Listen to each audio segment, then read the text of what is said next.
وہ ہمارے ایک دانش والے ہیں، تو انہوں نے مضمون لکھا، کئی باتیں بڑی پسند آتی ہیں۔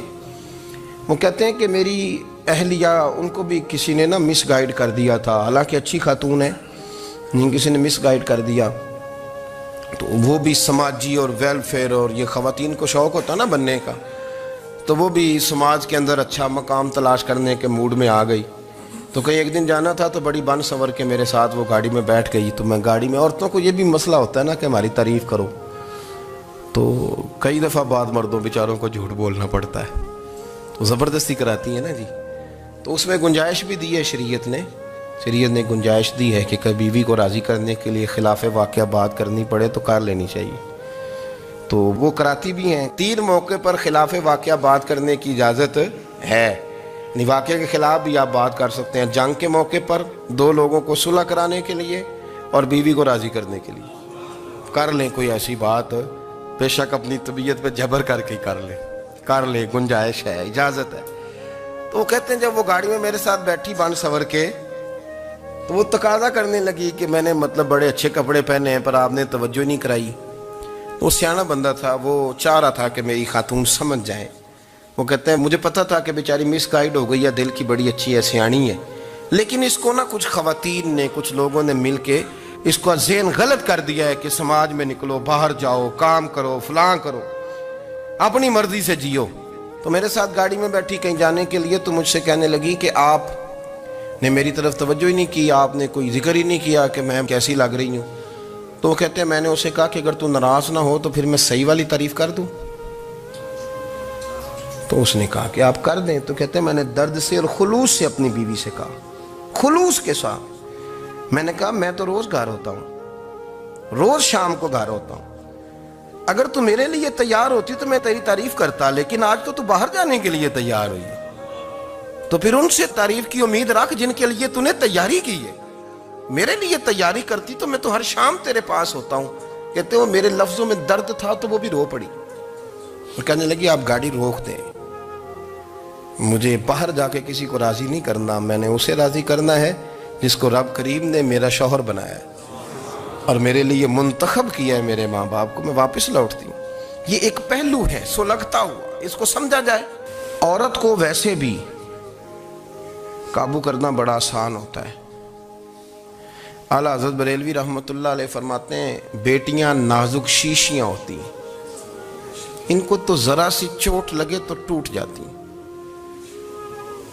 دیکھیں کتنا بڑا جملہ کہا بریلی کے امام، نازک شیشیاں، ذرا کوئی آدمی گمراہ کرتا ہے، ذرا خراب کرتا ہے۔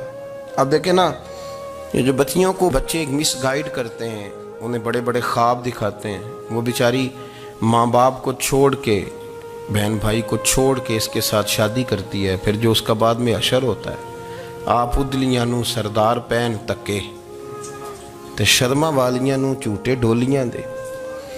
پھر وہ بیچاری ماں باپ رکھتے نہیں، وہ ظلم کرتا ہے، تو کتنی بڑی تکلیف میں وہ بچی آ جاتی۔ نازک شیشی ہوتی ہے نا تو ٹوٹ جاتی۔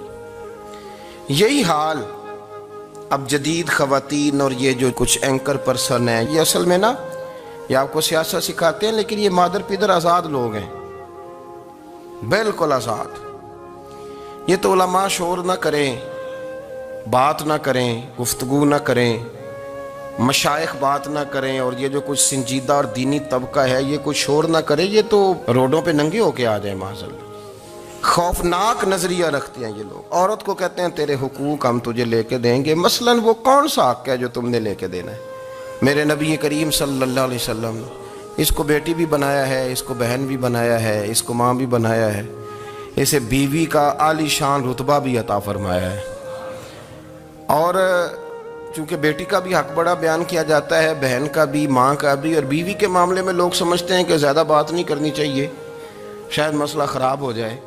حالانکہ نبی پاک صلی اللہ تعالیٰ علیہ وسلم نے بیوی کے بارے میں پتہ کیا فرمایا؟ فرمایا جب تم نکاح کر لیتے ہو تو اپنا ایمان محفوظ کر لیتے ہو۔ اب میں اس کی شرح نہیں کرتا، اب خود کر لیجئے گا کہ وہ ایک ایسی شخصیت ہوتی ہے کہ جس کی موجودگی میں آپ کا ایمان محفوظ ہے۔ اب میں نہیں سمجھتا کہ اس سے بڑی بات کوئی اور ہو سکتی ہے، جس کی موجودگی میں آپ کا ایمان، اور بھئی یہ حدیث پاک عرض کر رہا ہوں، نکاح جب کوئی کر لے تو اس نے اپنا ایمان مکمل کر لیا۔ اس کا معنی یہ ہوا کہ آپ کا ایمان محفوظ ہے اس کی موجودگی میں، تو اس سے زیادہ بھی، یعنی ایمان سب سے قیمتی چیز ہے نا، تو اس کے محفوظ ہونے کی وجہ حضور نے نکاح بیان کر دی۔ اب میرا خیال ہے بی بی اگر کوئی اس سے بڑا حقوق مانگے گی تو بیوقوفی کرے گی۔ اتنا بڑا درجہ نبی کریم نے اسے عطا کر دیا، اتنا بڑا مقام دے دیا کہ تو خامند کے ایمان کے محفوظ ہونے کا ذریعہ بن گئی ہے۔ عورت کو جو حقوق رسول کریم صلی اللہ تعالی علیہ وسلم نے عطا فرمائے، نبی پاک نے جو حقوق دیے، دیکھیں نا، حضرت عبداللہ ابن عمر رضی اللہ تعالیٰ عنہ کی اہلیہ بیمار تھی، تو جلدی جلدی سے وہ آئے، تو جب بہت جلدی ہو، سفر بڑا شدید تھا، تو آپ نے جلدی سے نماز ادا کی، جلدی سے چلے۔ آپ کے خادم کہنے لگے حضور خیریت ہے؟ فرمایا میری بیوی بیمار ہے۔ تو اس نے عرض کی حضور آپ کی اہلیہ بیمار ہے، تو آپ نے نماز بھی جلدی سے پڑھی، سفر بھی جلدی جلدی کیا۔ تو فرمانے لگے یہ وہ چیزیں ہیں جو ہمیں مدینے والے رسول نے سکھائی۔ آپ اس کیفیات کو سمجھیں کہ حضور صلی اللہ علیہ وسلم نے درس دیا۔ اور پھر ایک اور بہت بڑی بات، یہ فضیلت کسی اور کو نہیں دی، جو عورت کو حضور نے فضیلت دی، یہ فضیلت کسی اور کو نہیں دی۔ کبھی حضور نے فرمایا کہ تمہارا ابا تمہارے ساتھ بہت سخت رویہ کرے تو تم نے اس کو اس سختی پر داد دینی ہے؟ فرمایا چلو اگر وہ زیادتی بھی کرے تو تم نے اس کے ساتھ سلوک اچھا ہی کرنا ہے۔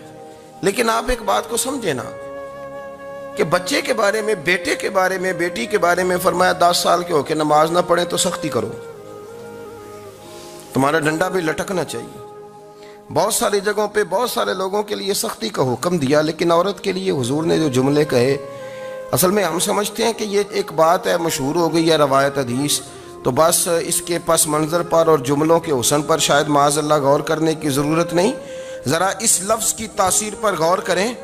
حضور نے فرمایا عورت ٹیڑھی پسلی سے پیدا کی گئی ہے، یہ ٹیڑھی ہے، کو سیدھا کرنے کی کوشش کرو گے تو ٹوٹ جائے گی۔ تو حضور پھر ہمارے لیے حکم کیا ہے؟ فرمایا جیسی ہے تم اسی کے ساتھ نبھا کرو۔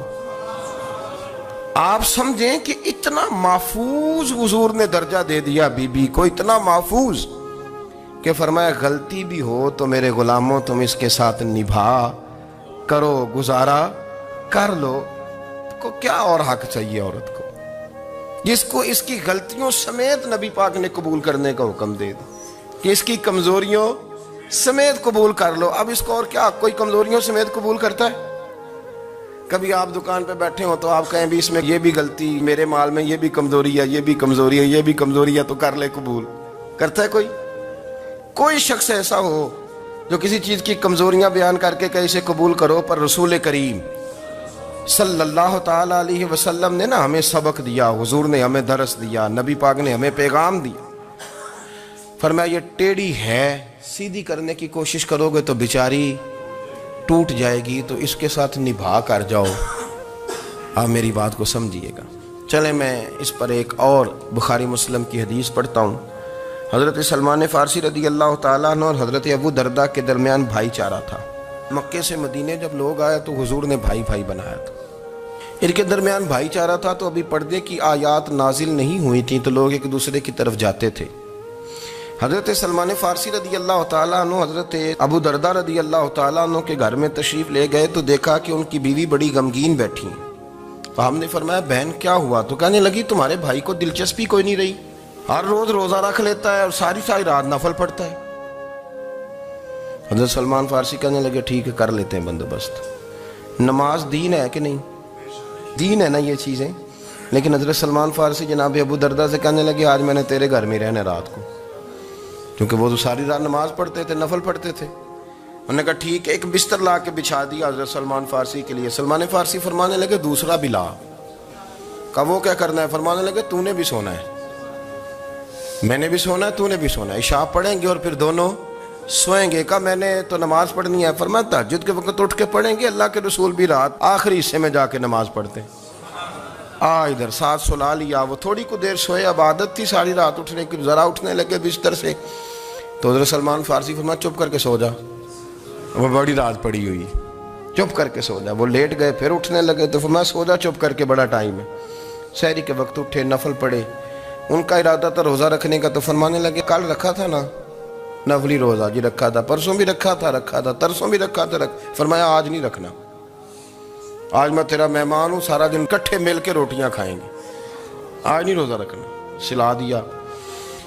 اب حضرت ابو درداء رضی اللہ تعالیٰ عنہ کہہ تو کچھ نہ سکے، پر کہنے لگے سلمان تم پتہ تم کیا کر رہے ہو، نہ تم نے مجھے رات اٹھ کے زیادہ نفل پڑھنے دیے، سویرے روزہ نہیں رکھنے دیا۔ تو حضرت سلمان فارسی کہنے لگے کوئی لمبی بات تو نہیں نا، چلتے ہیں نا ابھی فجر میں مسجد نبی میں، تو نبی پاک کو بتاتے ہیں، سرکار دو عالم علیہ السلام کی خدمت میں تو اپنی بات کرنا، میں اپنی کروں گا، حضور نتیجے کا اعلان فرما دیں گے، بات طے ہو جائے گی۔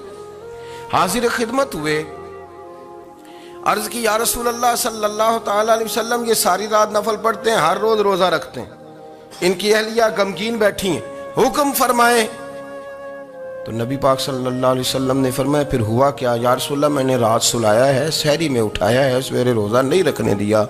نبی پاک نے فرمایا سلمان فارسی نے ٹھیک کیا، سلمان فارسی نے ٹھیک کیا۔ پھر حضور نے فرمایا، نبی کریم نے فرمایا ابو درداء تیرے اوپر اگر اللہ کا حق ہے، اس کے رسول کا حق ہے، دین کا حق ہے، تو فرمایا تیری آنکھ کا بھی تیرے اوپر حق ہے، تیرے وجود کا بھی تیرے اوپر حق ہے۔ یہ حضور نے فرمایا تیرے بچوں کا بھی تیرے اوپر حق ہے، تیری بیوی کا بھی تیرے اوپر حق، اس حق کو بھی سمجھے۔ حقوق اللہ بھی ہیں، پر تیری آنکھ کا بھی تیرے اوپر، کیا مانا کہ تیری آنکھ سونا چاہتی ہے تو اسے سلا بھی، تیرے وجود کا بھی تیرے اوپر حق ہے، تو تیرا وجود آرام کرنا چاہتا ہے تو اسے آرام بھی کرا۔